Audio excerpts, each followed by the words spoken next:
What up? I'm back, everybody. I hope everybody had a nice little time away from me for the last 3-4 minutes. But here we are. It's payback time. Let me make sure Mags is actually unmuted so people can hear him. Yeah, sure. Mags is here as well. He's now joined the party. We are still, of course, you see the donation thing up on the top of the screen. ! Donation. If you want to donate, never obligated to. We've nearly raised $50, so I'm happy. We're going to talk Payback soon. Magsy, how's things? Yeah, it's good. Tired. Doing a lot of content for a lot of people. But yeah, having fun. Yeah, can't wait for some Payback talk, especially after how successful I was with my SummerSlam and Takeover predictions. How did you feel about last weekend's events? I liked SummerSlam more than I liked Takeover, to be completely. I think you did what as well. what did I say in the predictions? I said this has potential of SummerSlam kind of outshining Takeover, and I felt that it did. Takeover was a good show. I didn't like the fact that Velveteen Dream was involved. But yeah, I thought SummerSlam eclipsed it. A lot of surprises, and a lot of my predictions were right, but they happened after SummerSlam. I seem to remember predicting that Aleister Black would turn heel. That happened the day after. So yeah, I was quite happy with my predictions, really. Yeah, Rowan, I believe there's 6 matches. A couple matches got announced within the last few. Is there 8? Yeah. What the fuck? There's 8. Well, Rowan, I'm sorry. There's 8. I know a couple got announced over the last, few hours. But what the? Okay. Well, I didn't know that. Let me just count. So we've got Apollo Crews versus Bobby Lashley, 1. Keith Lee versus Orton, 2. The Golden Role Models versus Shayna and Nia, that's 3. The Triple Threat for the Universal, that's 4. The Mysterios and versus Seth Rollins and Murphy, that's 5. Riddle versus Corbin, 6. Big E versus Sheamus, 7. And then the Iconics versus the Riot Squad on the pre-show. So yeah, 8. Damn. Well, there you go. We'll talk about Payback, all of those matches in a minute. I want to talk to you about someone because I feel bad for bringing this up. Jeff Hardy, okay, is the Intercontinental Champion. He had the Open Challenge stuff, and he's feuding with AJ. I love Jeff Hardy. I know you like Jeff Hardy. I don't think there's many people that dislike Jeff Hardy. We all love Jeff Hardy. He's Jeff Hardy. But why is that man so gassed all the time when he's in a ring? Have you noticed that lately? This dude can't wrestle a match without am I the only one that's noticing this? No, whether it's a mixture of age and just not being ring ready. You've got to remember he was out for a long, long time before he came back for the Sheamus show, and then he's kind of not been off our screen, so it's likely that he's not had the chance to get conditioned again for the ring. But yeah, I don't want to be that kind of person, but me either. I feel that he's still kind of really deep in this battle with his demons, and I think, really? Yeah, I don't know about that, but the man is. I'm not saying he's relapsed. I'm not at all saying that the guy is like he was in TNA, where he was coming to the ring absolutely off his tree. But I still think that his main fight is with his demons, and that is physically and mentally draining. And then when you've got to kind of prepare for a wrestling match and storylines, it can take a lot out of you. So I think that is a big factor in his performances. Yeah, that's yeah, okay. I get what you mean. Sami Zayn did come back with the Intercontinental Championship that he never lost. So we've got the story of the two champions, which is a story that's been done many times in wrestling, but Mags, I'm a sucker for a story like that. I think it's cool. It's easy. You know what I mean? I don't mind simplicity in wrestling sometimes, and this is just simple, and it's, who's the real champion, and then we'll find out. And I wouldn't be mad seeing Jeff Hardy, Sami Zayn, AJ Styles in some form of a triple threat and one-on-ones. That's not a bad thing at all. So I'm pretty keen. How excited are you to see Sami Zayn back in the fold? I'm really glad. He's always been one of those wrestlers that kind of didn't get their respect in WWE. He's so talented, arguably that top 10 in the whole company in terms of in-ring talent. He's a great storyteller. He's good at playing the heel and the babyface. And I love the fact that they continue with this storyline of him not losing the title, because if I remember rightly, when he won the title, it was kind of like promised a big storyline, and then when the Saudi Arabia stuff happened, and then COVID happened, and he wasn't on the ring, on the roster, they kind of like took the title away from him quite late. I'm glad that he's coming back in a storyline that's showing that he's still involved in that picture, and not having to basically pretend it never happened and start from scratch. Yeah, I'm glad it is, and because sometimes WWE can just kind of sweep things under the rug and just not even, recognize that anything's different and be like, no, never mind. That's the tournament. It doesn't matter. Mm-hmm. So I'm glad that we're going here. So I'm happy. I'm happy to see him back. And man, that's an interesting haircut he's got. Well, not haircut, his hair length, I should just say. He's just let it kind of, it's just becoming one with his hair, basically. It's interesting, though, in that little hat. I was like, oh. Homeless Sami. Yeah, he's definitely got homeless vibes, but hey, homeless with the Intercontinental Championship. Where do you, complete kayfabe question here, but let's just, go with it for now, Mags. Where do you lie? Who's the real Intercontinental Champion? Well, it's Sami. I've always been a person who lacks the lineage of a title, unless you physically say I relinquish it or you lose it in a match. I think you are the champion de facto. So for me, it is Sami, but it's obviously going to lead to a champion versus champion match. Yeah. Perhaps with those two, we could get kind of a recreation of the Shawn Michaels versus Razor Ramon ladder match, where both titles are hung above the ring. That'd be interesting. Both of those guys can certainly pull off a really good ladder match. So yeah, it'd be interesting to see where they go.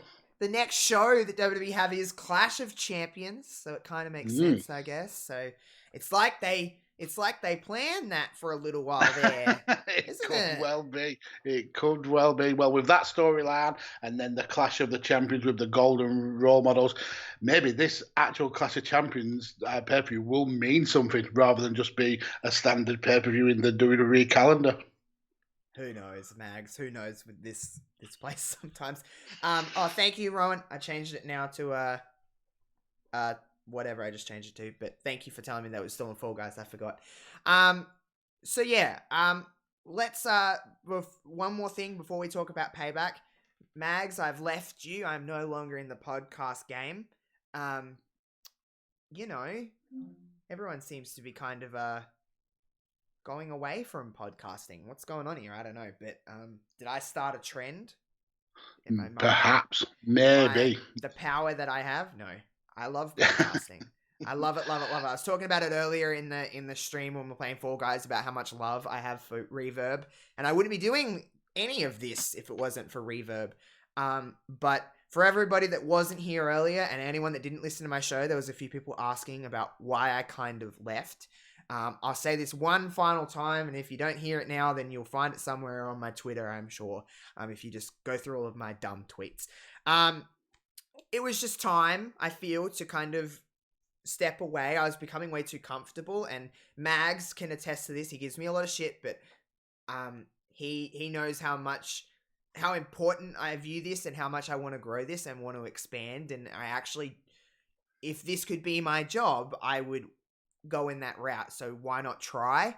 You can only try. You'll never know if you'll fail if you never try. So I was just feeling like the ceiling was kind of there with podcasting. There wasn't really any room to go any higher. And with this, with Twitch, with YouTube stuff that I have planned, some other things that I have planned for other avenues, I feel like I can expand a little more, and there's more room to grow than just podcasting. And not only that, if I do something, I go all in. I don't just do it half-assed. I love all my shows. I love doing them, but it is a grind. Mags knows when you guest on other people's shows, when you do shows, when you have as many shows as we both did and do. Mags, it's hard to sometimes keep up, and you don't want to.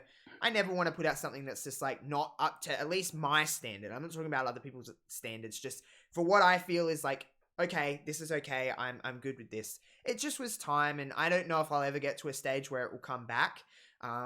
But it might one day. It kills me not doing it every week because I don't get to talk about wrestling in a long form on a constant basis as well as other things. I don't get to talk to Kevin every week.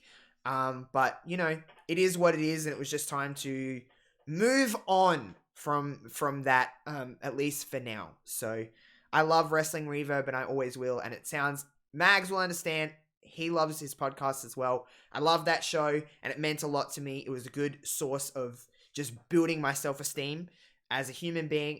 It made me more confident. I wouldn't have done things that I did if it wasn't for that show. And I wouldn't have got to meet pretty much everyone in the chat right now, for the most part. Mags, I would never got to talk to you if it wasn't for Wrestling Reverb. So I love Wrestling Reverb, and I always will. And Kevin's my ride or die. So remember that. But yeah, everyone's kind of leaving now, Mags. So I don't know. Yeah, it's a thing. It really is a thing. It's an absolute madness. You've got Ditz kind of moving away from creating content. You obviously going in another direction. And to be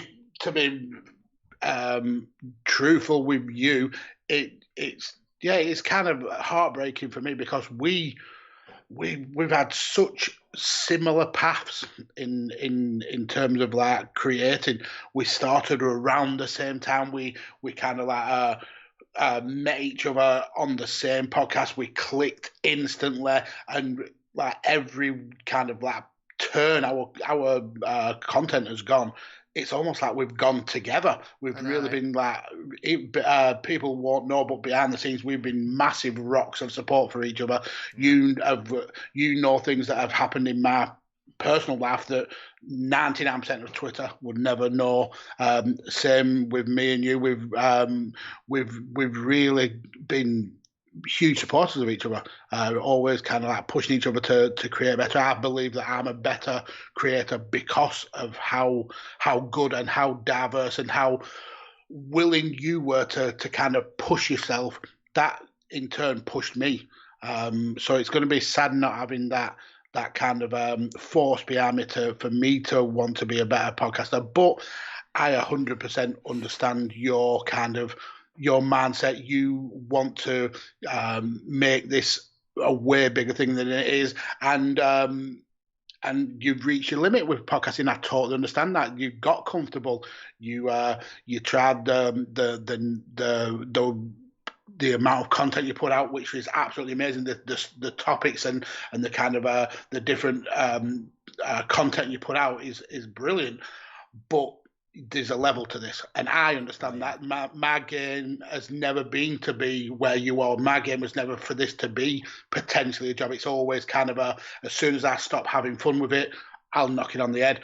Where you have a brand, you've really cultivated a brand, and you've done well to get it as far as it's got, and you need to move on to get that next level. And I totally appreciate that, and I will 100% still be behind you, and I'll still support you, still watch all your content. I will always be a Josh Robinson 00 stan, even when I do give you shit and call you a quitting bitch.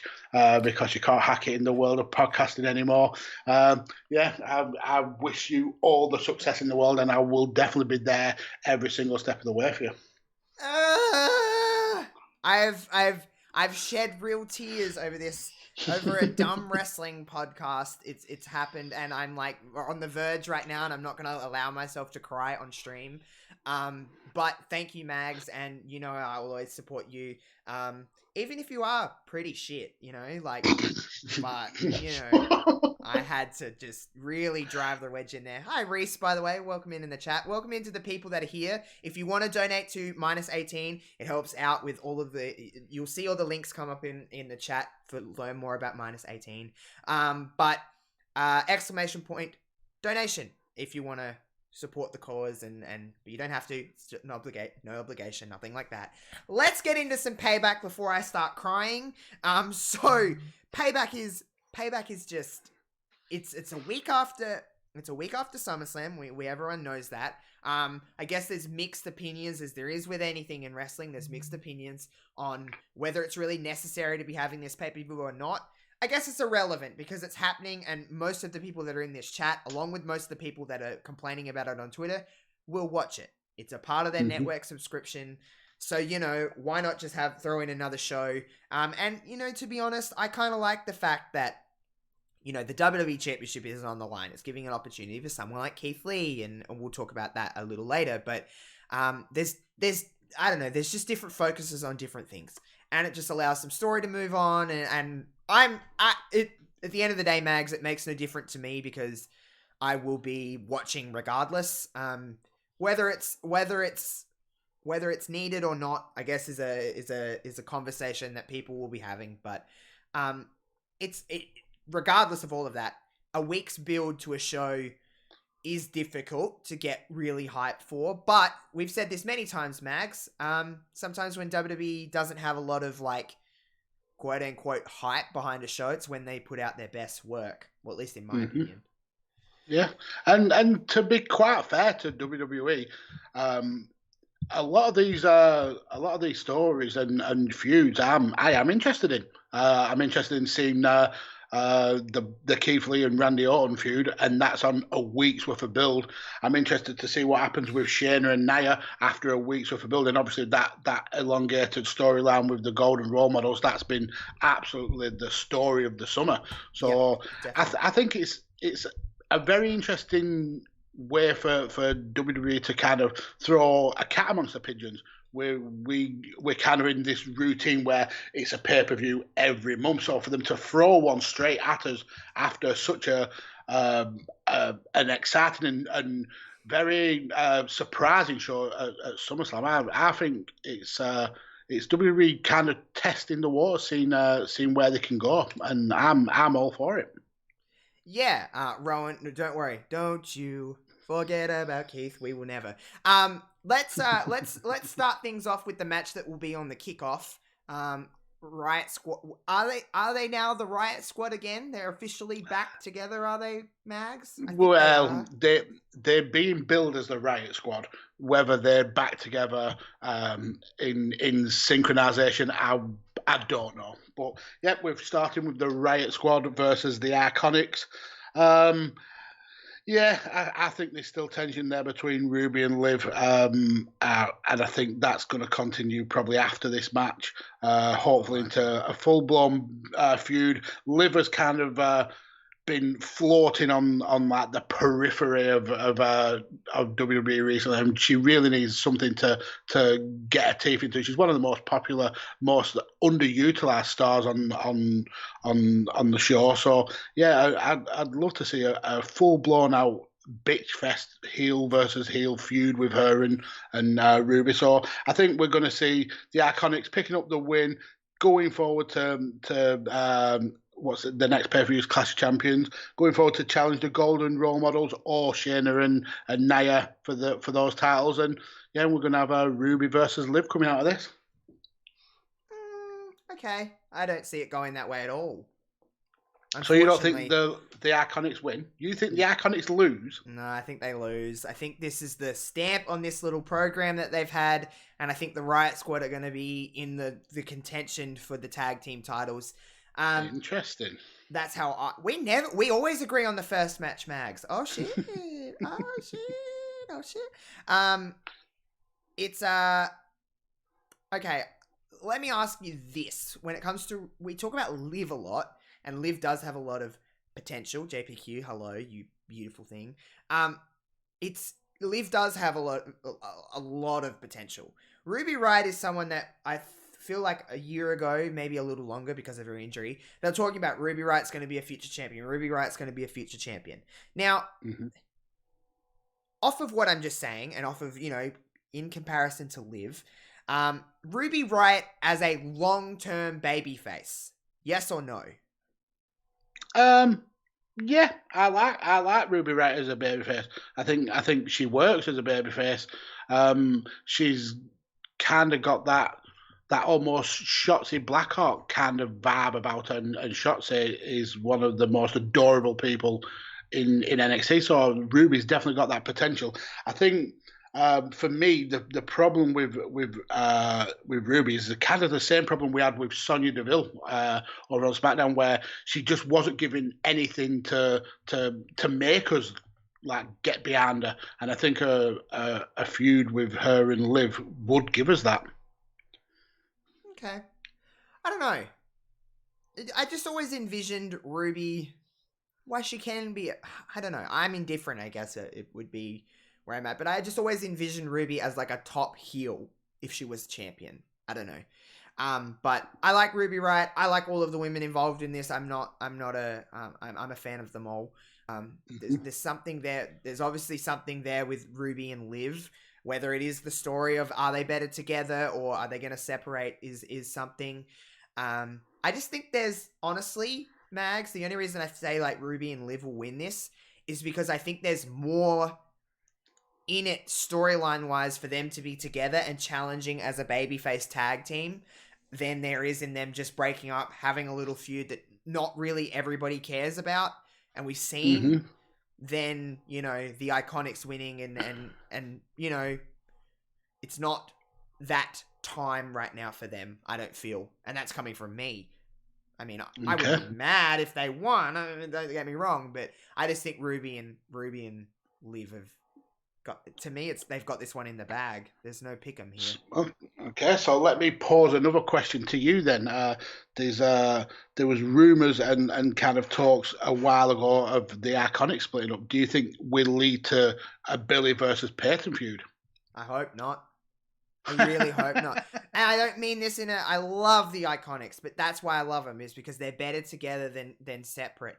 Billy would get lost in the pack. Peyton may some way break into the next thing, but Billy would get lost.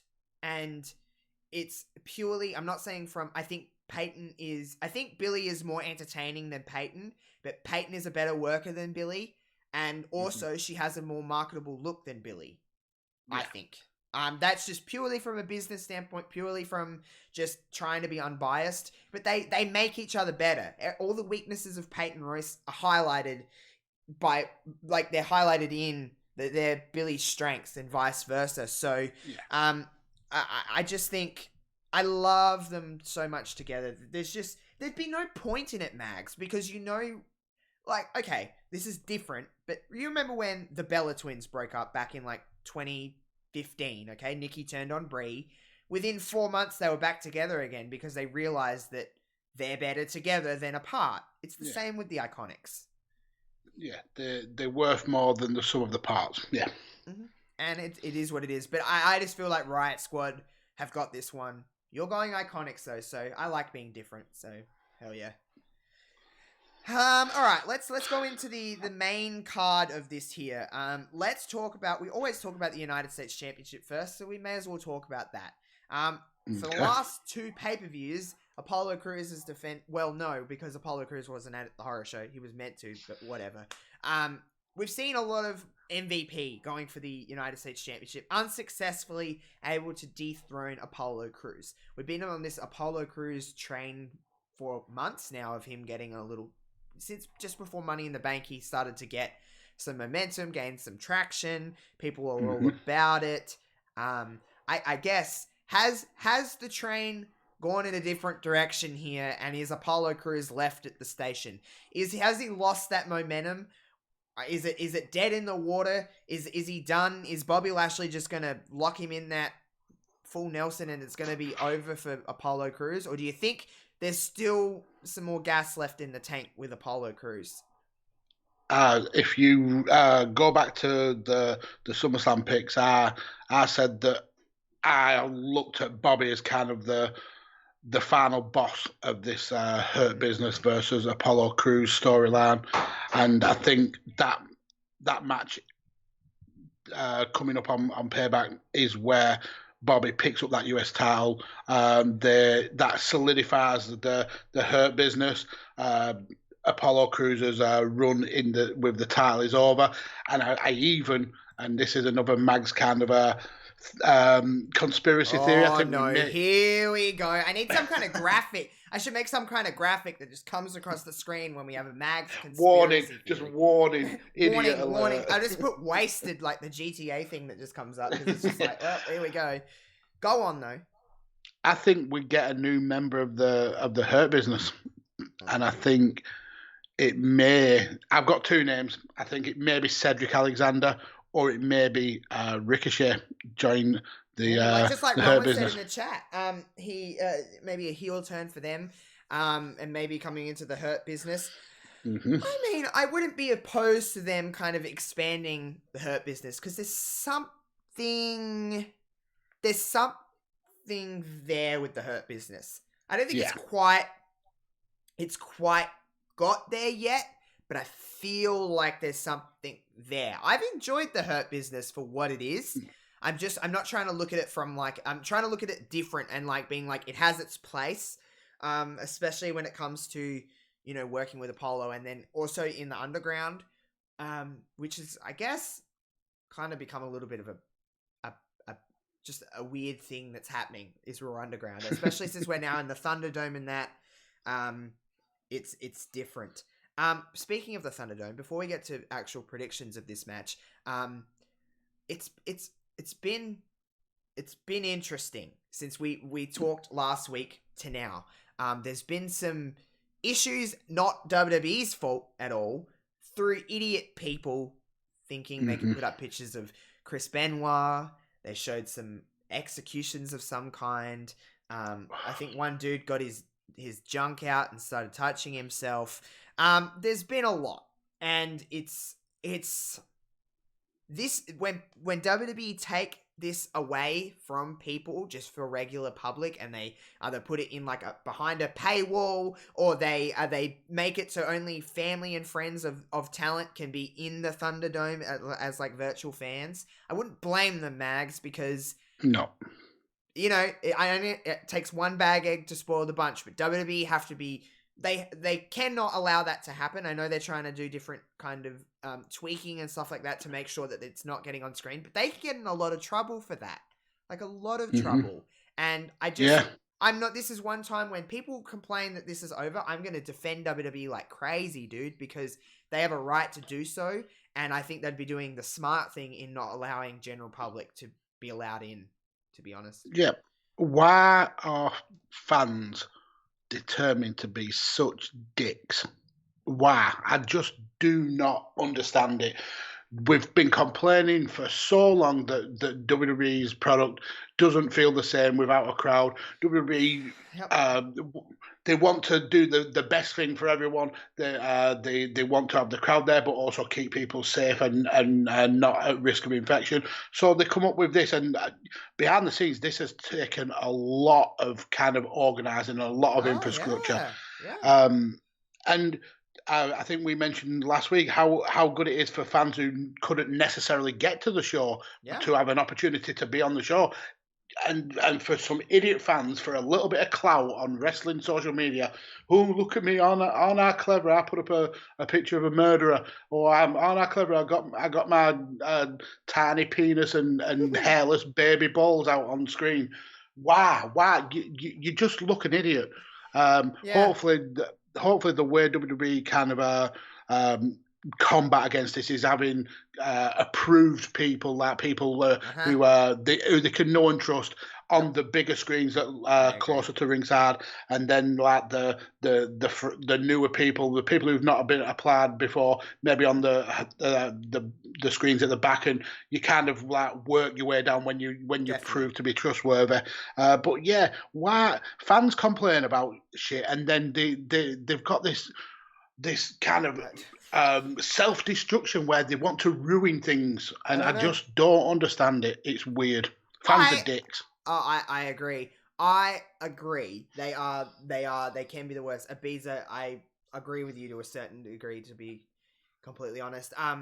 You know what, Mags? I know, everyone. I don't care. I don't have a wrestling podcast anymore, so I can just, I don't. So it's not really up to do with you. So keep your nose out, Josh. Like honestly, wrestling, like WWE, like they're just like the Thunderdome is good. I have no other than like the sound here and there, but I thought SummerSlam sounded really good. I thought they piped in stuff where it needed to be piped in. They can do a little tweaking, blah blah blah. But for the most part, I have loved the Thunderdome. I think it's aesthetically so pretty. And, like, it's just, it looks like a WWE show. It feels like a WWE show. They've got extra screens for entrances. I think it looks dope. It sounds a lot better than they've come leaps and bounds in just a few shows within the thing. I just think that why you want something different, like you said, Mags. Everyone wants something different. They're complaining about the PC shows. And then WWE go out of their way to do something different when they could have just ran outside of the PC because it's a lot freaking cheaper for them to do that. And we're back to live television. It's not being taped. We're back to some kind of normalcy within the world at the moment, within the world of wrestling. And then people have to go and pull their junk out. Like, I just don't understand. I don't get it. I don't get it. But I thought I'd bring that up just for now. But let's go back to this United States Championship match. I think Bobby Lashley's going to win via that. What does he call it? The Lashley hold? What is he? I don't know. He has a name for the master lock, but I don't know what it is. Lashley wins, United States champion. That's how I see it going. Yeah, I've got Bob at Lashington as well. The tick of approval. We always agree on something, Mags, and this is the one. This is the one. All right, let's move on here. Let's talk about Matt Riddle and King Corbin. It feels like this has been going on for a long time. It's 7 weeks, I think. Holy fuck! 7 weeks of this shit. Move on. Well, move on. Yeah, it's one of the most underwhelming storylines that's actually in the WWE, and that's saying something. Oh my god! Yeah, and I think is it the first time that they'll have a one-on-one fight as well in that 7 weeks. So yeah, I think this is it's going to be a one and done. There's not going to be any kind of like follow up on this. Although you say that though, King Corbin feuds seem to drag sometimes. That is true. That is very, very true. Every time you think it's over, it keeps going. But I really couldn't see anything more out of this one. Let's not really waste too much time because there's not really a lot to talk about with this one. Matt Riddle wins. Yeah, I don't really see it any other way. Matt wins and goes on to a bigger feud than Corbin. Yep. All right, let's spend some time on this one. We've got the Mysterios, Dominic and Ray taking on Seth Rollins and Murphy. Let's digest here for a minute, Mags. The Dominic and Seth Rollins match at SummerSlam. I mean, all the details here, from Seth's gear being Halloween Havoc 1997, that absolute just banger of a match. That was just a nice little touch that not everybody would understand. You know what I mean? Not every wrestling fan knows that. And it's just like, it took me a minute. Did it take you a minute, Max, to go, he's just in pink? And then I'm like, wait a minute. That's a version of Ray's gear from Halloween Havoc. No, I got it straight away. Yeah, but you're old as fuck. So you were like 20 when that match came out. So, you know. Fuck you. So, you know. But, I mean, did that steal the show for SummerSlam for you? Because it did for me. Or did I thought it was very good. I thought Dominic was incredibly good. Way better than he has any right to be. Oh, absolutely. And you may be able to remember better than me, but who predicted Seth winning that? Because I believe you picked Dominic. Oh, listen. I just said fuck it, go all in because I thought you should have. But don't lie here, Mags. There was many times where you probably thought, "Oh, Dominic's gonna win" within that match. Oh, I believe that I was very confident in my pick. But it was a great match. Seth really got the best out of Dominic. The only thing that in that match that were pissing me off was that hoodie. That hoodie was My brother that said Dominic the same wore. thing. It was so aggravating. And hopefully he doesn't wear that tonight because that will be annoying. But for me, the Mysterios have got to get a win here, surely. It has to be. This has to be like part of the redemption. I will say Ray and Seth are going one-on-one on Raw. One-on-one on Raw this week. So and I don't know. I believe the one-on-one on Raw will be the feud ender. I think this is to get Dominic his win. Murphy will eat the pin. Dominic will probably pick up the pin just for that feel-good moment. But doesn't Dominic look like Walter? Yeah, a lot of people. I noticed that kind of comment. I noticed that as well. I was like, I see it. I see it. Oh, and Rowan wants Angie involved again. Dominic's mom. Yes. Oh my god. She was brilliant. She was my favorite. I was like, Angie's the best. She was standing there. Yeah. Did you think that scumbag Seth Rollins was actually going to get his hands on her? Because I was like, oh, Seth, don't do it. But also, low-key, like, it'd be kind of cool. But like, I was like, but she's a Latina. She's a Latina mum. They don't take no shit. She would whoop Seth. The way they all walked in, Mags, and it looked like they were dropping him off at school. He had his little backpack on. With his backpack on. He's got his little backpack on. His mum and dad are dropping him off like, oh, I'm scared to go to high school. That's what it looked like. It was so good. And then when Ray gave his wife a kiss, it's so much shorter than his own wife. Bless. It was like she was sending a son off to cosplay as Rey Mysterio.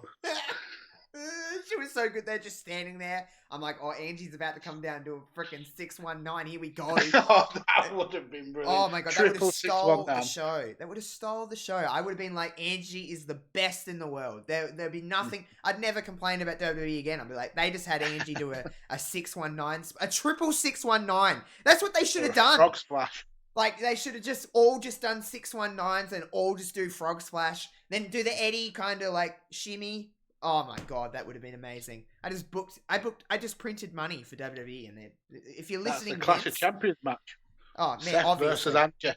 Angie versus the Fiend. She's going to be the one to take down the Fiend. Well, there might be someone else that does that. We'll talk about that after. But all right, Mysterio. You're going Mysterio's. Yeah, I'm going with Murphy.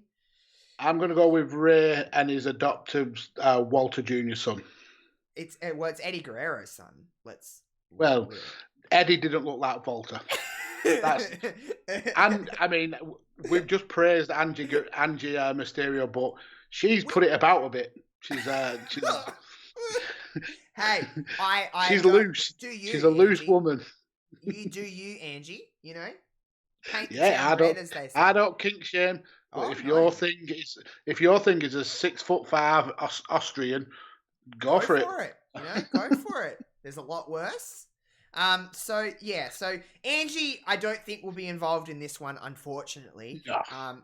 Who knows? Maybe she'll be the, I don't know, special guest. I was going to say, for some reason, Mags, I nearly said bartender instead of referee, and I don't know why. But whatever. Is Dom old enough to drink? I don't know. To enjoy it. Well, I don't know. What, her or the match? Dom's old enough to drink fruit shoots, I think. Well, he's younger than I am, and I'm a baby. With that mustache, no, you are not. Yeah. All right. So let's. I'm going Mysterios as well to go over it. I actually think Dominic will get the pin over Murphy as well. So I had that all ready in my head, and it just makes sense. It's a lovely end to a story.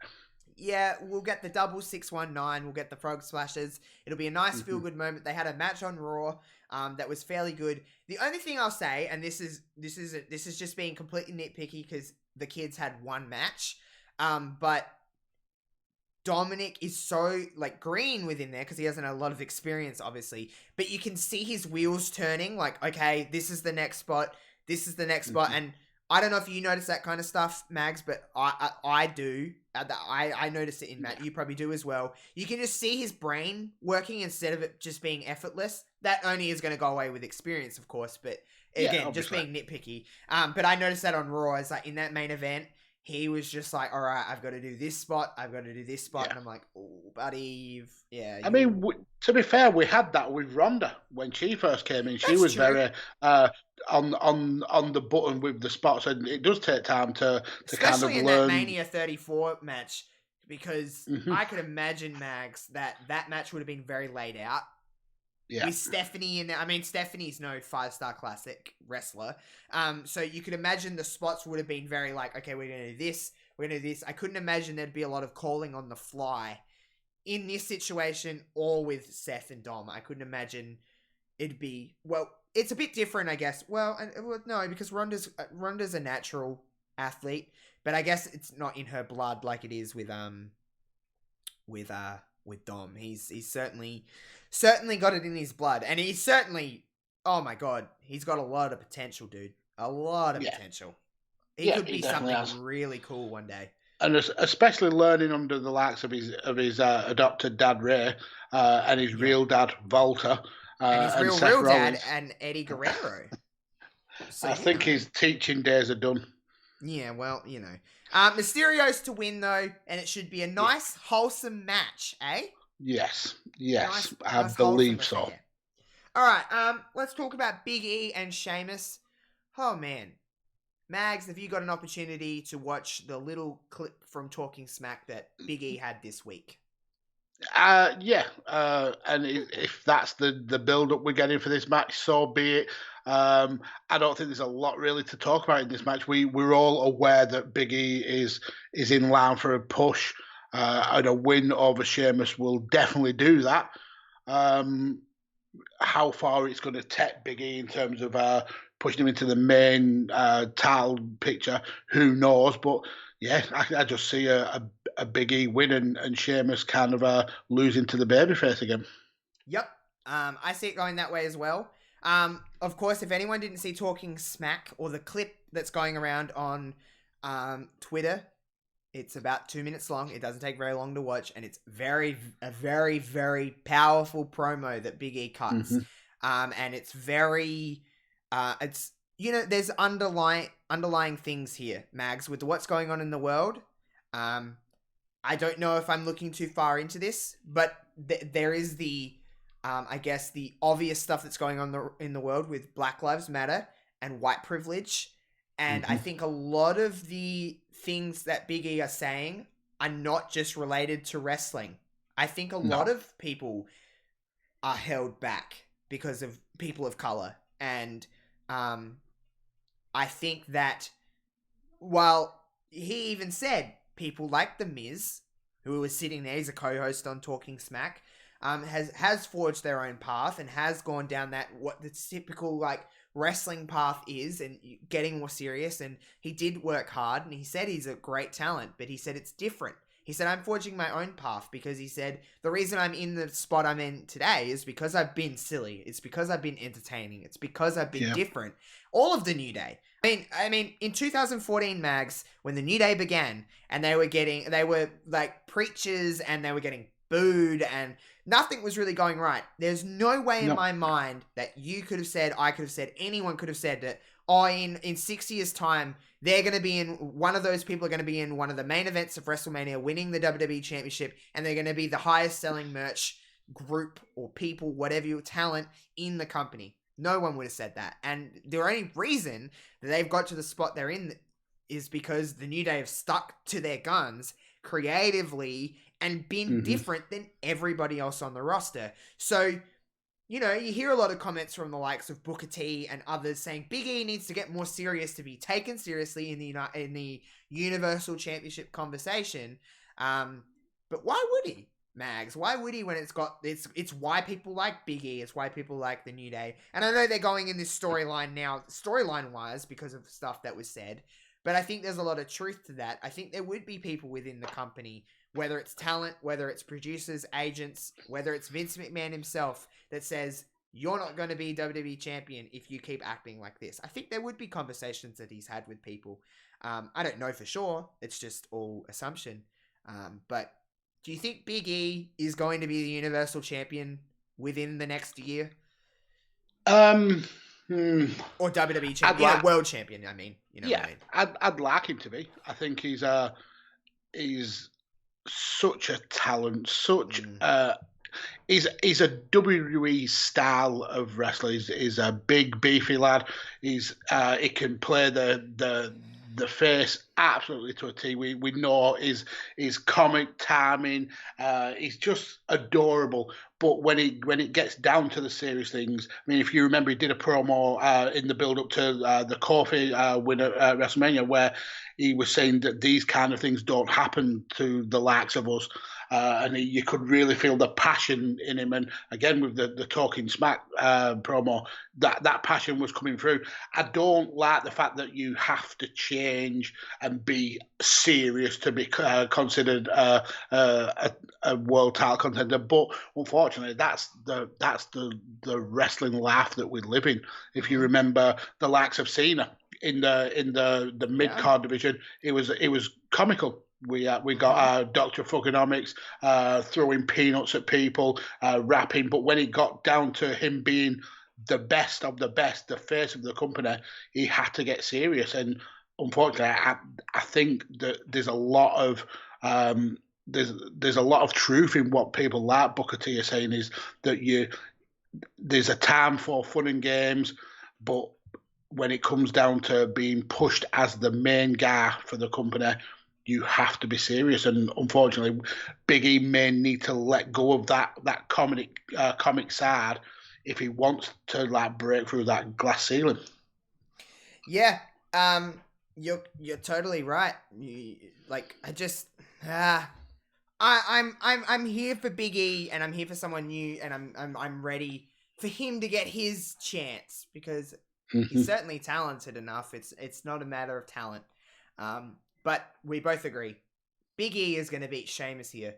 I don't know. Sheamus is whatever. I don't dislike the guy, but Big E's. It's just the more important thing. It's the better thing to do here is Big E beats Sheamus. End of story. Yeah, and I think Sheamus has got enough kind of a stroke that a win over Sheamus means something, and it can kind of push you into the echelons of WWE. But yeah, I can't see any reason for Big E not to win this match. Sheamus doesn't need the victory. He's not really in any kind of prominent storylines, and all the talk is that Big E is going to be the next kind of Black Hope almost. So Big E victory. Yep. All right, let's move on to Keith Lee and one Randy Orton, who likes to miss punts. No, well, he did a little bit, but he punted Drew McIntyre 3 times right in the skull on Raw. Had a match with Keith Lee. Drew McIntyre got involved, and everybody's talking about Keith Lee for many reasons. Of course, he made his main roster official debut on Raw, interrupting Randy Orton, of all people, arguably one of the best ever to ever lace up the boots. Which I predicted. I predicted that he'd lose the match and move up to the main roster. Oh my God. I remember that. Mags is a wrestling fucking genius. Holy shit. Keith Lee, though, did make his debut, getting to tango with Randy Orton. Not a bad first match, Mags, we'll talk about the other stuff in a minute, but when you look at that on paper, it's like, oh, damn, holy shit. It's Keith Lee making his debut on Monday Night Raw against Randy Orton. Now, there were a few adjustments to Keith Lee. We'll first talk about the music. It still had the same intro. It went to a generic rock track. Apparently there's more music coming. They're trying to get away from using the CFO $ music because they're no longer associated with WWE. But it was, regardless of all that, Mags, the music wasn't good. It wasn't good. No. It wasn't, and I think Keith even addressed it on Twitter because he He got did. a lot of there was a lot of backlash about WWE switching up his music, and it's a business decision. It really, really is. I think Yep. the CFO dollar sign deal says that they get 50% of any royalties. So you can totally understand WWE not wanting that music on the biggest shows. Definitely. It's fine being on a show that gets sub a million viewers, but when you're looking at getting 2 million, Yep. you've got to kind of like Absolutely. it's counting the pennies. So Yep. I don't think it was as big an issue as people made out. It's almost again wrestling fans just wanting to nitpick.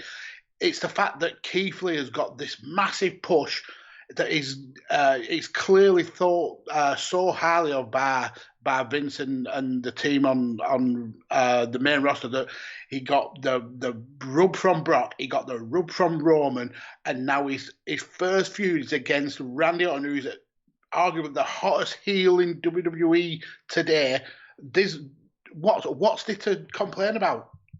The guy's gone from NXT to being in a ginormous feud with Randy Orton. I Yeah, love it. I Randy think it's Orton, brilliant. who is arguably Yeah. the top heel in wrestling at the moment.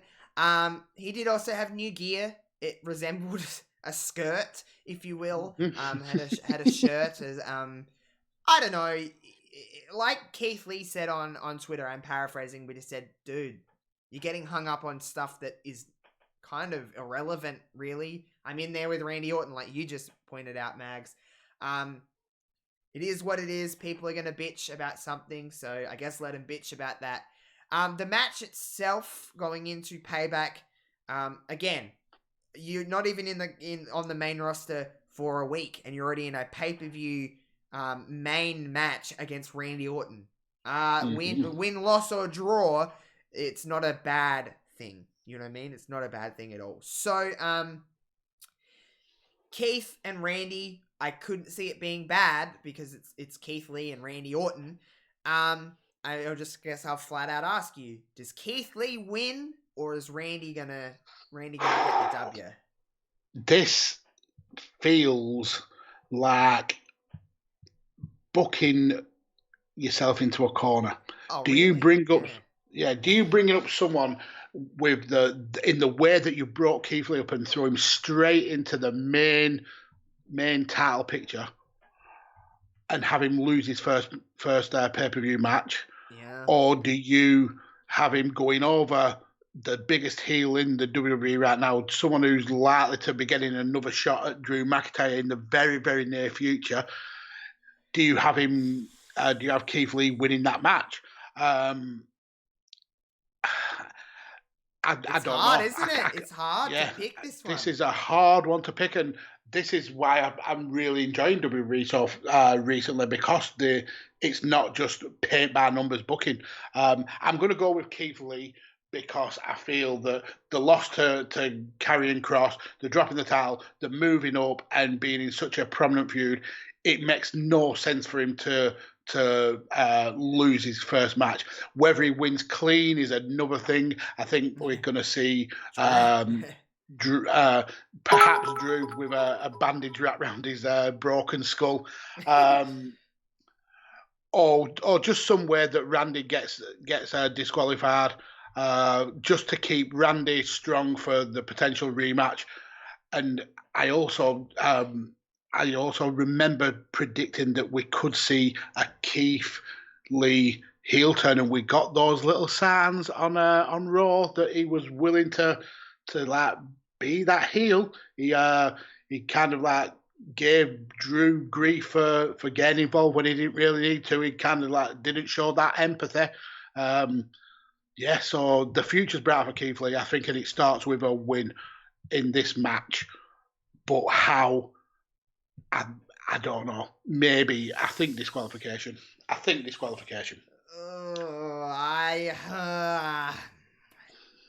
It's hard to say because he's got so much momentum, and it's like, okay, so say if we're in a hypothetical world where Keith Lee just beats Randy, okay, does that hurt Randy, or does it is the elevation of Keith Lee way more important here? I don't know. My gut says Keith Lee's gonna win. Like you, Mags, I think it'll have something to do with Drew. So that's what I'll go with. But it's probably out of everything the most uncertain I am, just because it's very easy for Randy Orton just to win here. I can see it, and I can see the reasoning behind it. But it's like it's gonna kill someone here, so I'll go Keith Lee as well, by the way of Drew McIntyre in some way, shape, or form. So it'll be good though. I'm excited for it. Maybe it leads to a triple threat. Keith Lee, Randy, and Drew. That'll be interesting. It keeps the program kind of going, because I think the only way Randy and Drew ends is not Clash of Champions, it's Hell in a Cell. I think that's where we go with Drew and Randy. So it'll be interesting though.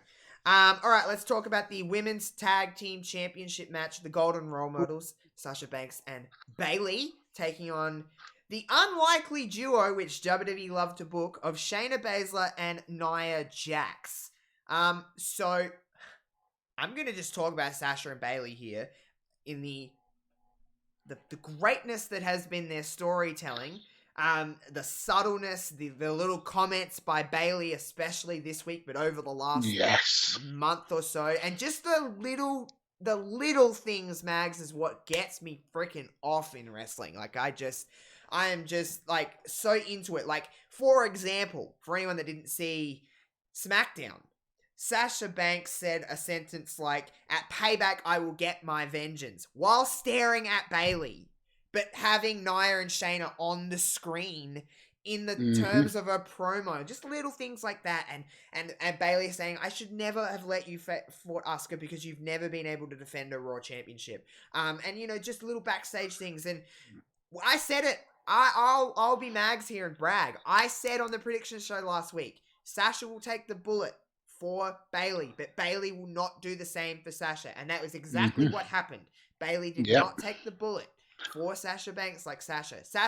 Basically the story here, for anyone that hasn't been following along, is that Sasha Banks is a better friend than Bayley. Basically. And it's just, like, I know a lot of people, and I think I said this last week, Mags, or I may have said it on Reverb this week. WWE get really shit on by a small minority that is the internet wrestling community, that they can't produce long-term stories. None of their storylines have any layers or depth, blah, blah, blah, blah, blah. You can't say that about Sasha and Bayley, because this has effectively been booking since 4 years ago. Like, it's been going for so long, and we're so ready for Sasha Banks just to destroy Bayley that the longer it goes, the more they can milk out of it. I say, stretch this thing out as long as you can. Stretch it right out, because I think that moment is only going to get bigger the longer and longer it takes to get there, and just the little subtle things just keep on building. But, coming off of SummerSlam, going into even just Raw, the body language of those two being like, oh, they're selling it really well. They're very good storytellers, both of them. We're seeing new layers to Sasha and Bayley. Like, we talk a lot about the likes of Randy Orton gaining and getting better every year, and we're saying this is the best version of Randy Orton.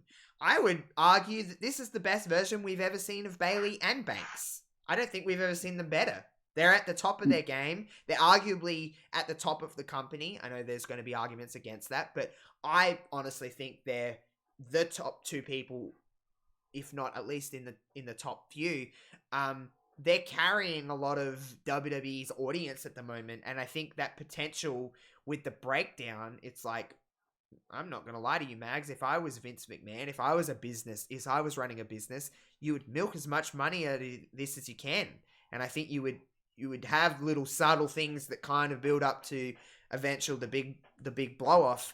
And this tag team championship stuff, it's going to be interesting when, I'll just say it right now, when Nia and Shayna win, and it's Sasha Banks without a championship and Bayley with a championship, and Bayley being able to brag that she is still a champion when Sasha's gone from 2 belts Banks to no belts Banks within the matter of a week. It's going to be interesting. It's going to be very, very interesting. And also on the other side of things, I like oddball couples. I like odd tag teams because I think, and especially Nia and Shayna will wreck house. And I think in 6 months' time, they'll be best of friends. That's how I see it going. I'm all for Nia and Shayna being a unit. It's a unit that I didn't think we are going to get going into Raw, but we got it coming out of it. And I don't know, there's something about it that I just love. And I'm like, okay, yeah, they're just two ass kickers that will go in there and tear up house. I'm all for it. So I'm really, as you can tell, Mags, by the rant I just went on, I'm really into this. I'm just into it. I'm into it. And it's putting shine on the Women's Tag Team Championships, which I've been saying has been probably between Mania and going into the Thunderdome at least, has been some of the most fun stuff is the Women's Tag Team Championship. Centered around it. So I'm not even on that train anymore, or anyone that wants to argue with me.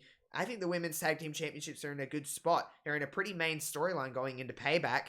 And I'm happy to see new champs. Hashtag and new, I guess. Okay. I like that. I like that mindset. Now, if you kind of like remember back to quite a few predictions ago, we were praying for the end of this Sasha and Bayley feud. It had gotten stale. It felt like it had gotten stale, that it had been dragged on.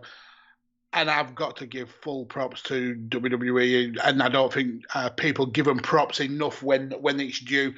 The way they've kept this storyline going, and it's the best storyline that they've got by a long, long stretch. I've absolutely loved watching this storyline unfold, and I'm nowhere near ready for it to end. I think there's still plenty of legs in this. Oh my God.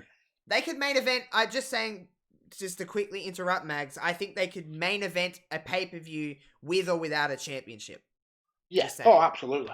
And I don't want this feud to start coming to a crashing halt. I think there's still little nuances that can happen. So for that, I'm very much torn. I'm in two kind of mindsets of how I think this particular match will go. We've obviously got the age-old storyline where we have a team formed together where it's two people who can they coexist? Are they like enemies? We've had it with Stone Cold and Triple H. We had it with HBK and Cena. Like, how do these two work together to defend the title? Or do we see the golden role models carry on this very elongated feud?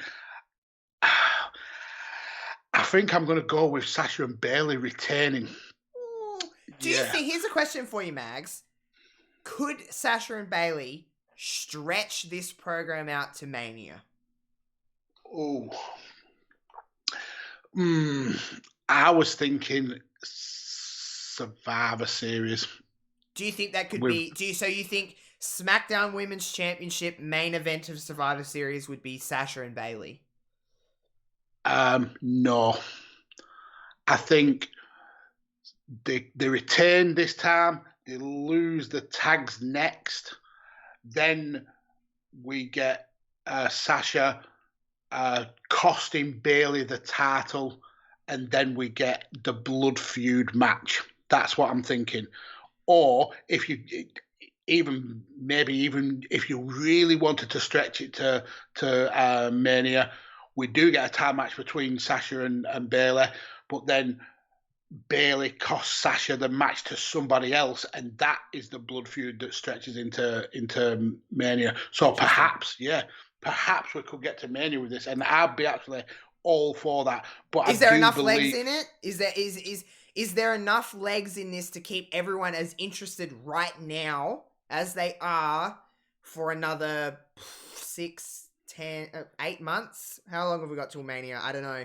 It is a long time, but that we've been saying about this story, we thought they were going to blow up at WrestleMania this year, and they didn't, and they've arguably had, well, they've had a better run in post-Mania time than they were going into Mania. I think if they handled it correctly, and Sasha and Bayley, which I think there's probably no more, there's not going to be any issues of whether they're committed or not to working with each other, because I think it's pretty obvious that they're best friends. I don't think it's going to be on them. So if it's handled properly, if there's commitment on all forms from everyone, I think you could stretch it out till Mania. And that would just mean that, you know, this turn would have to happen way later. Yeah. But you could have it if you work the SmackDown Women's Championship into that and Bayley's defenses being around whether or not Sasha Banks is going to screw her over, and then it just kind of, you have moments where they're like best of friends again, and then it all just kind of comes crumbling down. I think if you look at it on a weird scale, SummerSlam to Survivor Series, you have like their kind of ups and downs. Survivor Series to Rumble, they're back on top again, and then the Rumble's where it kind of, maybe Sasha wins the Rumble, Sasha goes to, you know, challenge Bayley for the SmackDown Women's title. I don't know. The fact that they've still got two separate championships on them, it gives you that option to stretch it out. They could be focused on the tag titles for the next couple of months, maybe drop it, then challenge to win back the pay-per-view after. So that stretches it out till going into October, November. Then the focus on the title. Then maybe that ends up going to a third party just because these two are again to the point where they can't work together. They don't see eye to eye. That costs the title going into the Rumble. Both of them are in the Rumble. One of them eliminates the other and then goes on to win, which then causes the blood feud. They get into a triple threat for a title, maybe. The match going into the pay-per-view going into the Rumble, which then costs the win of the Rumble that chance at a title, leading to a blood feud at Mania. I mean, it's very rudimentary booking on in man. It's kind of like I'm just going straight off basically what's coming out of my idiot of a head. But there is the opportunity there to make this be a Mania event feud, and this could easily be a feud that maybe not so much headlines WrestleMania, but is definitely the core main event. I have an idea. You know what? Oh, we're gonna have warning. A Josh conspiracy theory. I'm stealing one from Mags here. Okay, get this. They lose the tag team championships at Payback. Okay? They start to fizzle, okay? They start to have more tension, okay? We get to what, October? We're September, October. Yeah, October. The blow off happens, right? Sasha finally turns on Bayley. We get it. We're gonna finally get the match, and Sasha gets drafted to Raw. Okay? Sasha Banks goes on to Raw. Bayley gets away from Sasha. You have little teasers every now and again. You know, similar how they did with Rock and Cena, for example, when they build the match a year out and they just had little things. Bayley goes through, runs through some more people. Sasha's doing great on Raw. The Rumble comes. Sasha wins the Rumble. She chooses to fight Bayley at WrestleMania. We get that whole gap where they're not touching. They're on two separate shows. You're keeping the feud alive on both shows throughout both of their stories some way. Survivor Series comes along. Maybe they can get into a little brawl because it's, you know, Raw versus SmackDown or whatever they're doing. Sasha wins the Rumble. She challenges for the SmackDown Women's title. Sasha's the one to beat Bayley and dethrone the big, long, history-making reign of Bayley. Yeah, there's so many different ways to get this to WrestleMania. It's almost like a SmackDown versus Raw playthrough, which you can find on Josh's Twitch channel right here. Yeah, I've done all of that kind of stuff. Look at you, you little thing. All right, so I think so. Basically, are we at an odd here? You think golden role models? I think Shayna and Nia. So one of us is going to be right. One of us is going to be wrong. I mean, in terms of the match, we're the outcome of the winners of the match we're different, but I think we're in agreement that this storyline has got way more legs and it's going to go on, and I'm absolutely 100% behind it. Yep, me too. I'm all for it. All for it. Do you expect an okay match out of these two? Oh, these four, I should say. Yeah, the weak link is obviously Nia Jax. We all know that, and Yeah. but I think with Sasha, Bayley, and Shayna, you've got three ring generals there that can definitely dictate a match and can control the pace.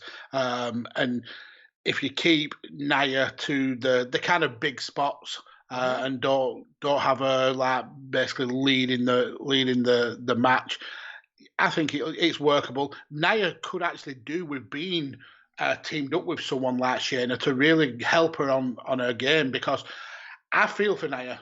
I think she got thrust into the big picture way too early. She was not ready at all, and because of her very unique look, she was wanted on the main roster, and she's had to learn on the fly, which I kind of have a lot of sympathy for her. She doesn't help herself with her attitude on Twitter, and she certainly doesn't help herself with how reckless she can be in the ring. But I don't think it's particularly 100% her fault. I think it's just a case of she was too green to be put in the position that she was in.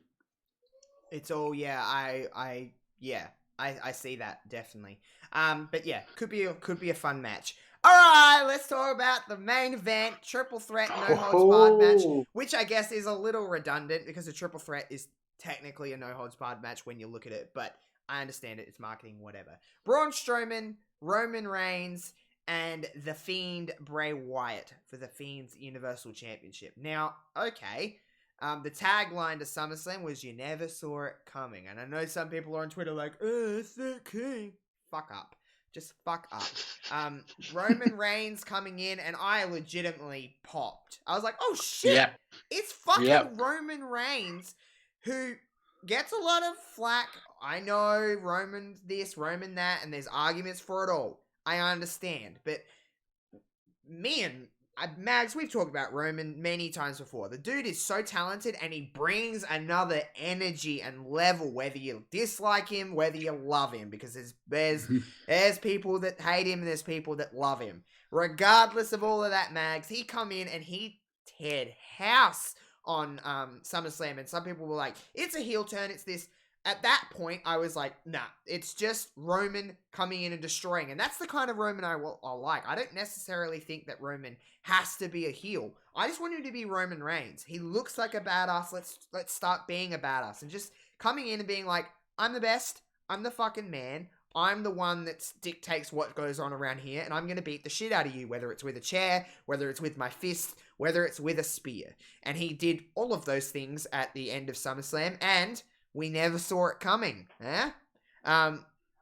It's an interesting dynamic, and to be completely fair and honest to Roman, he did a very good job at SummerSlam, and I was damn happy to see him. What about you, Mags? Mm-hmm. Yeah. I've never been a massive fan of Roman. I've always thought he was a really good wrestler. He's just never one of those that really connected with me. But I've also never been someone who's been so against him that I wish death upon him, like a lot of the internet wrestling community has done. I've always enjoyed Roman more when he's had a little bit of an edge to him. If you remember when he beat Taker and then he came out and did the "This is my yard now" promo, that was the most I was invested in Roman, because he wasn't this kind of forced into a babyface role guy. It was him being real, him being a person, and him having a little bit of edge. And when he came out with a T-shirt saying "Wreck everyone and leave," when he was telling the Fiend he was nothing but a freak in a mask, this got me, and I'm now firmly in Roman's camp. I love this kind of. He's not quite a heel. He's certainly not your top babyface. He's just Roman. He's just Roman with an edge. He's just Roman Reigns. There's that area of grey. Now, I guess the dynamic of this match changed a little on SmackDown this past week. A legitimate got me moment. Like, boom. This was the way it was done. The way it was done, like he was kind of sitting there, of course, Postman Pierce was running around trying to get the signatures from the Fiend and from Bray Wyatt and from Braun, which he did, and then trying to get Roman's, and Vince McMahon needing subtitles at the bottom of the screen for Vince because he was a little quiet and just old, as he's as old as you, Mags. So he kind of said, go and bash down the door, basically. I want this contract signed from Roman. And Roman said he would kind of go over the contract, and we had the main event, and then we went into this last little bit of SmackDown, and he basically said, okay, I agree to the match. Well, as long as you agree to my terms, whatever, yeah, I'll be at Payback. And that's not a prediction, that's a spoiler.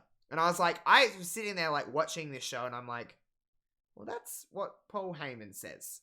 And the kind of camera pans around, and Paul Heyman is doing his creepy little smile with his creepy little face.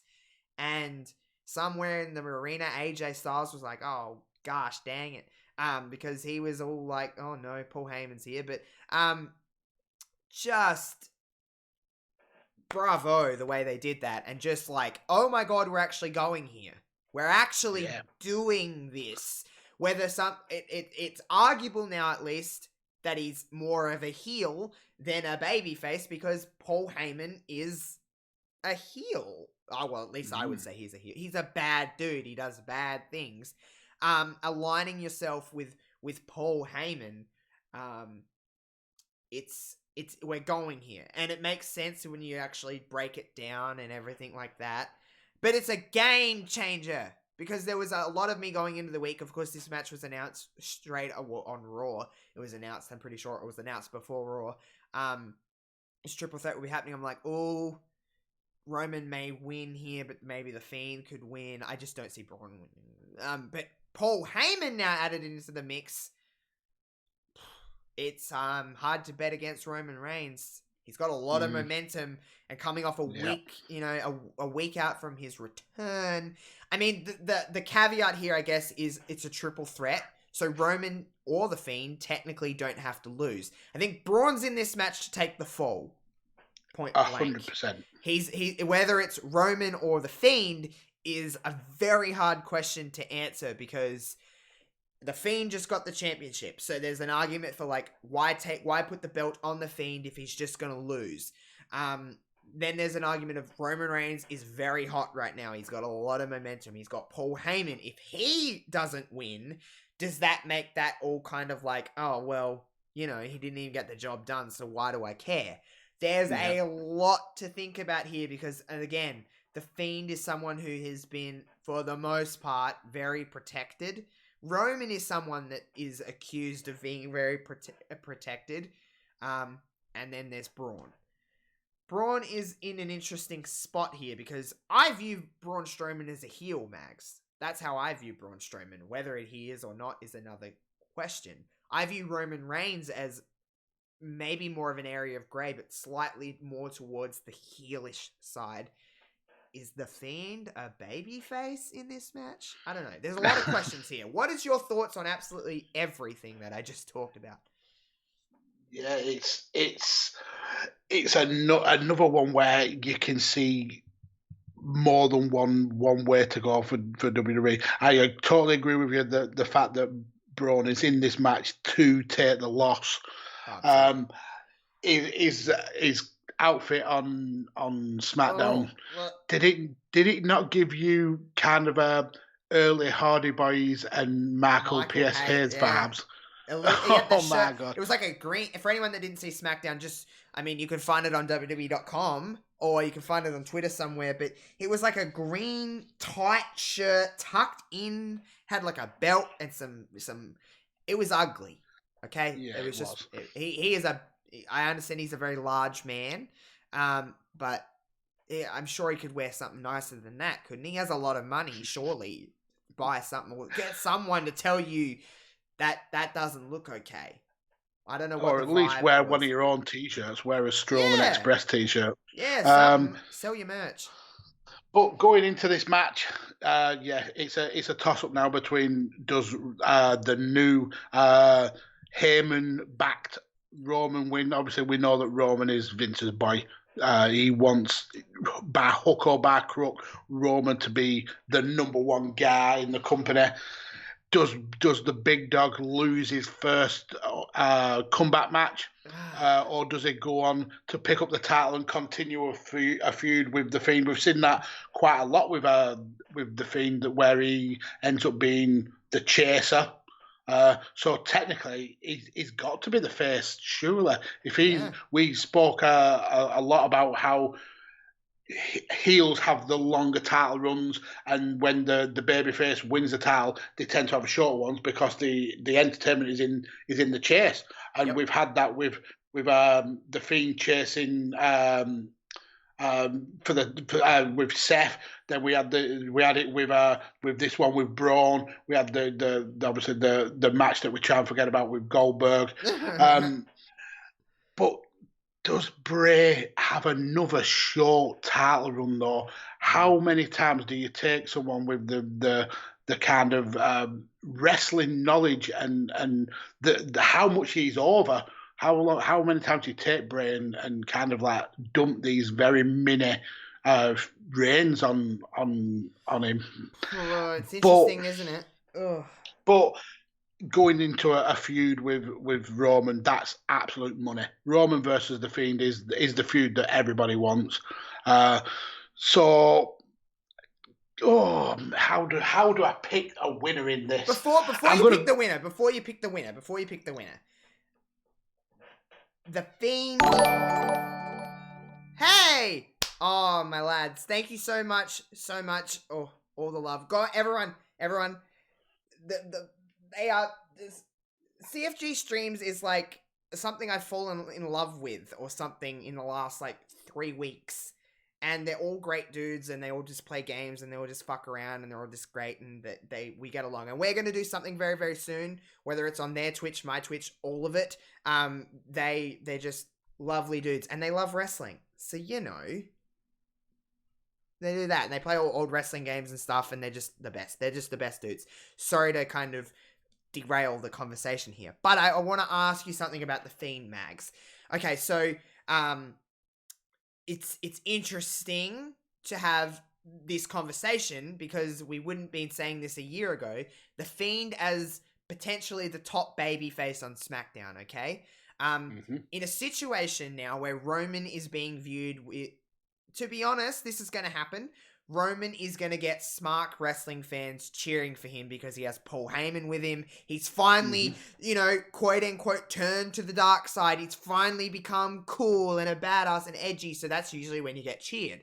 But is the smartest thing in the world here having a Roman Fiend program? Because will people cheer Roman over the Fiend?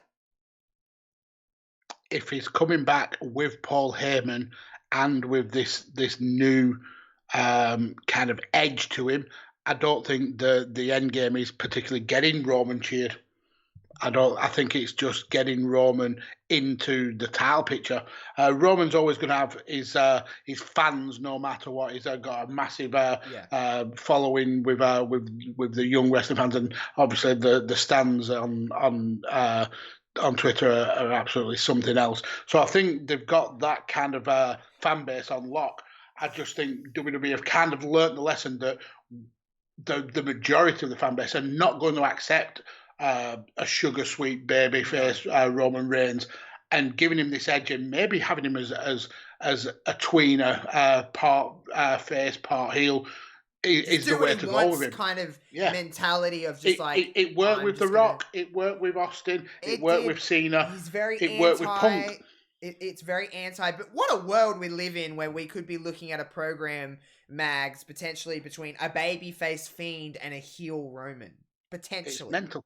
It's absolutely mental. The guy with a mask who tries to fucking kill people is the one that all little kids will be like, "Yeah, we love the Fiend. We hate Roman Reigns." Like, what the hell? What kind of a world? 2020 has been absolutely weird. But I am glad that we're at least talking about this. And it's like, oh, but the problem with me is that I love heels, and I hate being that cliche thing of like, I never really booed Roman. I never really hated Roman, but of that, like, Roman is cool now.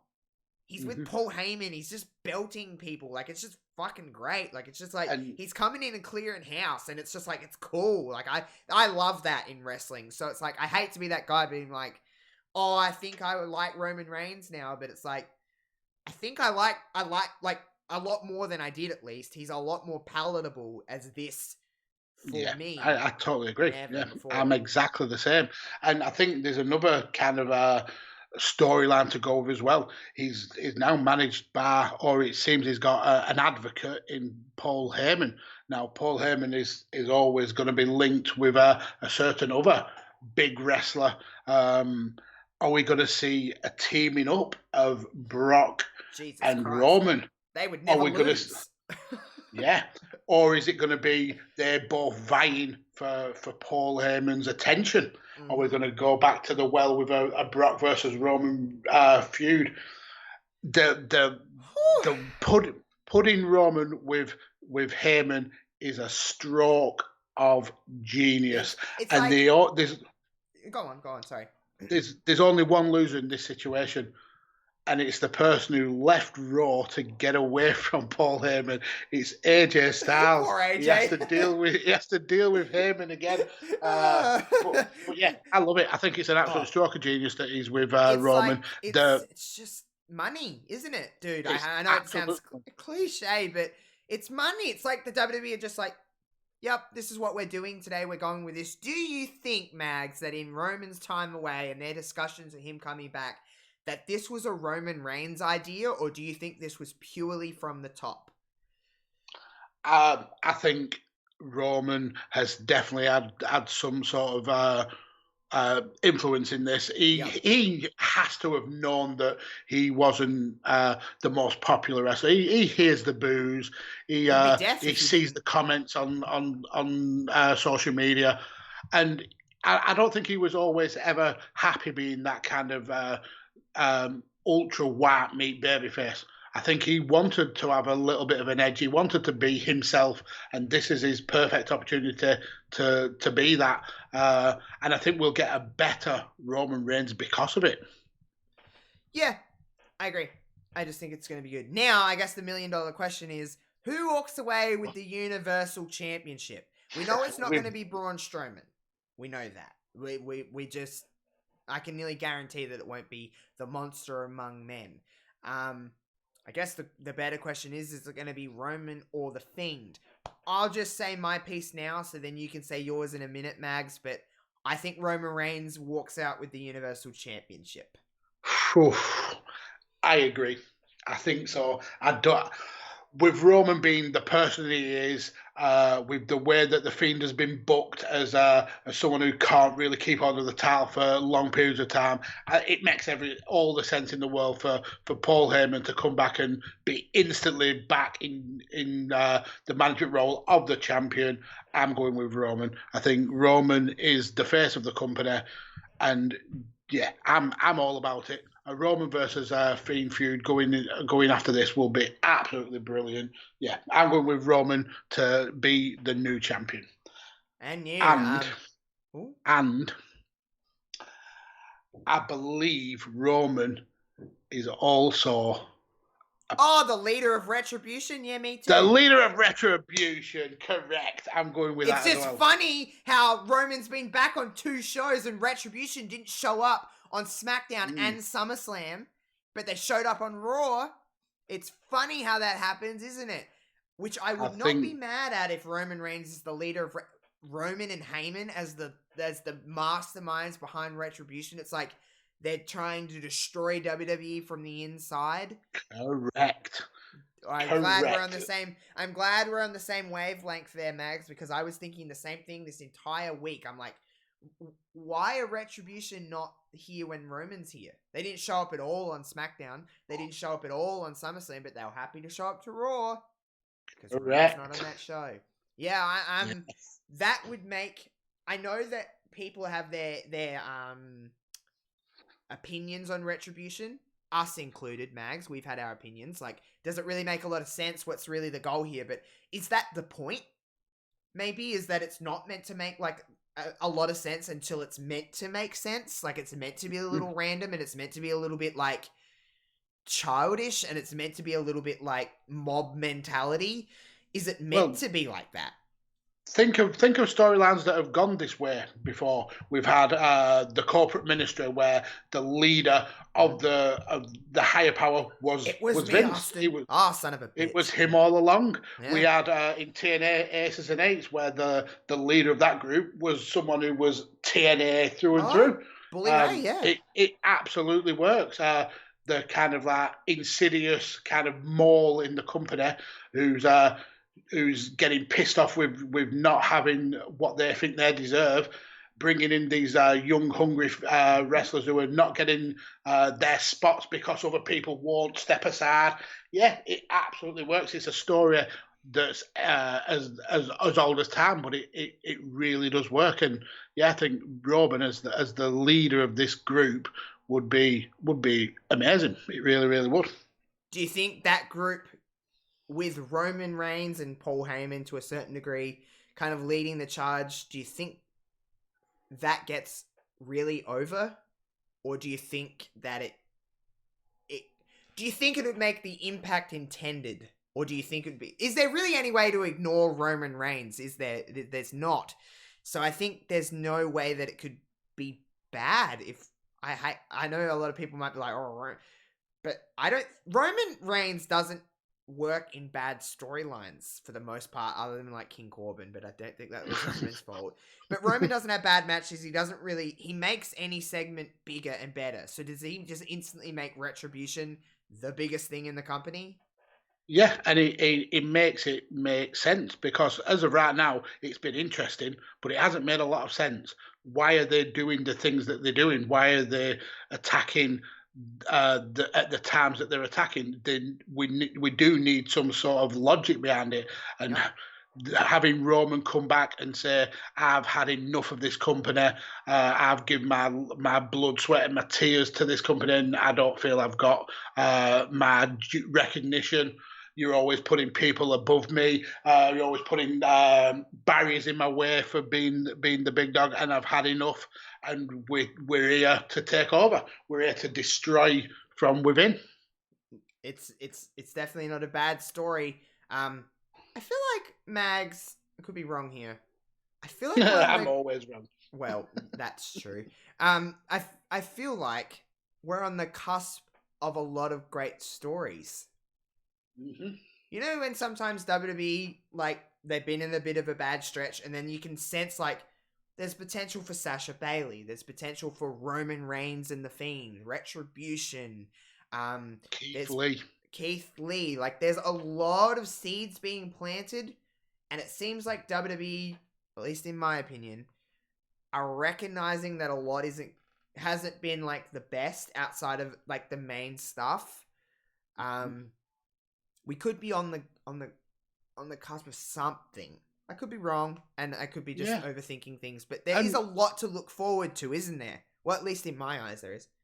Yeah, and we've said this time and time again. WWE always get in a position where they coast. If they've no competition to push them, they coast. And as much as AEW is not exactly competition for the main roster, they're knocking on their door. They're knocking on their door. So that is maybe the impetus for WWE to realise that they need to make a change. And then you take into account the falling ratings. WWE, I think they're getting back to where they're energised, and they want to have investable storylines and investable characters, and we're getting that. It doesn't come all at once. You can't just say, we're just going to give it 50% for 2 to 3 years, and then all of a sudden everything makes sense. It doesn't work like that. You've got to rebuild, and we're in that kind of upwards trajectory where we're getting towards the rebuild, and we hopefully will get to a point where we've got some really deep long-term storylines, some really deep investable characters, and we get to like almost a renaissance of WWE. Let's hope so. I'm here for it. Well, Payback should be, to be honest, it looks pretty good on paper. So I'm excited to have my sleep and then wake up in the morning and watch some Payback. Should be a good little show. I'm excited for that main event because I know that it's gonna that triple threat is gonna be very, very good. As is a few other things. So I'm excited. Mags, thank you as always for joining me for some predictions. We'll be back for Clash of Champions in like 3 weeks, I think it is, or 4 weeks. I don't exactly know when it is. Sometime in September. On your only wrestling content now, going from doing 5 shows a week to 1 a month with me. What a come down. God, putting it that way, I might have to bring back some podcasts. So this is my only chance I now get to talk about wrestling in like a long form. So I guess I'll have a lot to say on these shows. By the way, guys, the people that are still here, thank you. And again, thank you to everyone that's donated. Thank you to everyone that's given me a follow, bits, whatever, throughout this 2-day stream that I've done for raising money and stuff like that. Much appreciated. But I just want to say so I'm going to be continuing on with Twitch as pretty much per normal. Wrestling stuff, non-wrestling stuff, all that good. I'll probably be live a little bit more often now. And there's some stuff coming to my YouTube that I've got into works. And just Mags will be involved in this in some way, shape, or form down the line. I'm sure I'll ask him to be on. But there will be some stuff that's not podcast, very different on my YouTube that will involve people that I know from all of that because I don't want to stop talking. I don't want to stop talking to these people, guys. So, we're still all friends. So, and Mags, if you need anyone for one of your 15 shows, just holler at me because I still fucking love to do it. But you're dead to me now. Yeah, that's what I like to hear. Fuck yeah. I will do some more. I won't do charity streams all the time, of course, Ibiza, but I'm happy to help when I can. I did one earlier I've done a couple this year, and this, I think, my third this year, so probably not until the end of the year. But it's fun doing kind of stuff like this just because at the end of the day, I'm just playing games, and if I can raise $60 for something, I'm happy. I'm good. So thank you to everybody that's joined in over the last two streams, and Mags, thank you for being on. You're my, I guess, friend. Kind wow. Ugh. Wow. Ugh. It's like, when you like get that, like you bite into like something sour and you're like, oh, like I should probably keep going, but also like, oh boy, like, oh, I don't know. But yeah, it's interesting to talk to you about this kind of stuff. I'll update the Ibiza. That's the actual link that you want to go to. So Mags, what do you want to plug? What have you got coming up? Anything good? Probably not. No, not really. First of all, that's not a surprise.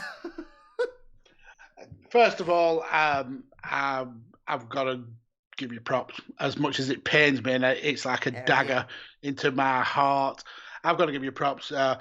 It's a very, very brave move for you to come away from something that was doing so well, and to kind of like stretch your content creation wings. I've got much respect for you for that, and I know that you're going to be successful no matter what. And to be fair, you've had a momentous year, both obviously in your private life, but also with coming out and being the person who you are. I've got all the love in the world for you. I think you're absolutely awe-inspiring, and I'm honoured to know you. I really, really am. Please stop, because I do like you. I'm not a complete and utter ass. Mags is fantastic. There's a reason I have Mags on these shows with me, or have had Mags on previous stuff with me, is because Mags is very good at what he does, and he's not, he's not a complete jerk off, you know what I mean? So, but he's just... That's a compliment. That is actually a compliment. Yeah. There's a lot of people, within the community that I've had the opportunity to talk to.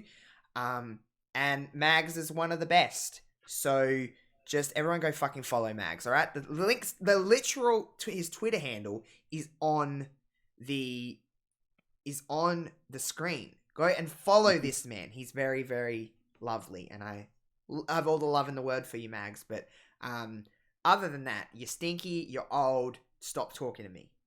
Okay? Wow. Stop Don't even get fucking to talking. so praise you, but don't plug my own shit. Sound? Oh yeah, sorry. Plug your own shit. I fucking cut you off before I even let you plug. Oh, sorry. See, I'm not a podcaster anymore. I don't need to fucking promote anyone. So, in terms of my content, yeah, there's a lot of irons in the fire. I was on a network called Smart Tech, which is unfortunately Anthony has gone the way of the Josh and has left. He's he's got real life stuff to deal with, and all props to him. It was only ever kind of another outlet for my content. But you can still find me on Badlands and While We Watch and Five Rounds. They're still available on Visionaries Global Media and on Chairshot Media Network. I'm also involved in a little side project called Talk at the Table, where every fortnight me and a couple of people just get around the table and bitch about wrestling, have a bit of a moan. And I'm also as well involved in a very new secretive project with one of our good friends, Tanner from Headlock Talk.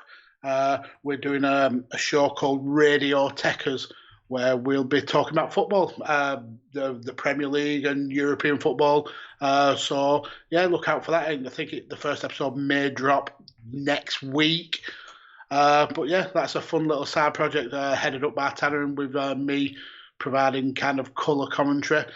So yeah, there's plenty of irons in the fire. There's some other stuff that may be coming down the line, which I don't want to go into too much detail with, because there's a lot of R's to dot and T's to cross before it comes off. But yeah, it's going to be an exciting time in the world of Mags over the next few months. Mags is doing all the shit. Ibiza just made the goal. We've raised $100. What a star. What an absolute star. I can't thank you enough. Thank you so much, Ibiza. You're a true lad. True, just good dude. Everyone, if you just click on, I believe, Ibiza, I could be wrong, but you do have your stuff linked on your Twitch if people were to go to your Twitch account, or maybe what's your @ on Twitter? You have multiple Twitter accounts, so feel free to put your little @ and Twitter. Don't post the link though, because you'll accidentally get timed. I could just untime you out, but whatever. Thank you so much. We have made the goal of $100. I can now donate $100 to -18. So okay, never mind. He has nothing on his Twitch. Go and follow Ibiza on yeah, there you go, Leno. You got 60 seconds. Post. Post your link, because put yourself over, Ibiza. Put your fucking self over. I didn't allow Mags to for some fucking reason, because I don't know why. But put yourself over. Just a good dude. So thank you for getting us to our goal. I'm happy to end the stream on that note. So thank you everybody for this last 2 days of these streams, and getting to the goal of $100 for -18. I couldn't be more thrilled, especially how close it is kind of to my heart and everything like that in these last few months. So much respect and mad love to you, Mags. Thank you for joining me. We're back for Clash of Champions. I'll be on Twitch throughout the week though. You'll see my schedule go up tomorrow at some stage. While Payback's on, I'll probably put it out. I don't fucking know, something like that. But I'll be live a little bit more often than normal now that I'm no longer in podcasting. So and anyone else in the chat that's been here for the whole time, thank you so much. I appreciate it. All of that good stuff. All of the love to you. I guess we've got 7 people here. We should probably do a raid if there's anyone cool kind of streaming at this stage. I'm not sure. Or if anyone has anyone they would like to raid, I am more than happy to, because I don't really have that many Twitch friends. So if anyone has anyone to raid, feel free to throw them at me in the chat, and we can raid someone before we go away. And yes, Leno, correct. You are the greatest mod and a big beautiful bitch, as I said the other day. I don't know why I said it, but it just came out, and I was like, okay, that's fine by me. anyone to fucking raid, or are we just gonna end today? I like raiding people because it's fun, but if there's no one to raid, then I'm not gonna raid. You know what I mean? We need Leno big beautiful bitch merch. I mean, fuck yeah, when raid someone new. Who are we gonna raid? How many people play wrestling games? Because why would you play friggin' 2K20? Yeah, I've only got big streamers as well on oh, there's someone playing. No, boring. I think we might just end today, people. To be completely honest, might just end it. But thank you again for everybody, and enjoy Payback, I guess, if you're watching it. If not, enjoy your life. Peace out, everybody.